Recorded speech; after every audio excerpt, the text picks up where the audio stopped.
જય ભોલેનાથ મિત્રો. તો થઈ ગયા તૈયાર અને નીકળી ગયા પછી માર્કેટ માટે, કેમ કે આજે તો આપણો મિત્ર આવે છે હોસ્ટેલમાંથી, તો તેને ભેગું તો જવું જ જોશે.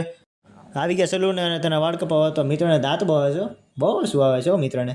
અને આવી ગયા પછી વાળ કપાવીને મોલમાં તેની ખરીદી કરવા. આજ તો મિત્ર મહિના દીનું ભેગું લઈ જાજો અને આખી કેરેટ ભરાણીઓ. અને પછી ખરીદી કરીને આવી ગયા સીધા મિત્ર સાથે મળવું તો જોશે જ ને. મિત્રને મળીને વહી ગયા પછી તેના હોસ્ટેલે જવાનું છે, તો પેકિંગ થઈ ગઈ ને નીકળી ગયા પછી ગાડી લઈને તેની સ્કૂલ માટે આવી ગયા સ્કૂલે. ને સ્કૂલે પડે સીધો લાંબો થઈ ગયો ભાઈબંધ તો આપણો. અને એને મૂકીને ટાટા કરીને આપણે વહી ગયા પછી આપણા ઘરે. અને આજ તો મિત્રને હારી લેવાની છે, પરીક્ષાના પેપરો આવી ગયા છે. અને નીકળી ગયા પછી ગાડી લઈને સીધા ઘરે આવી ગયા. ઘરે અને જમવાનું ટાણું થઈ ગયું તો બે ગયા આપણે.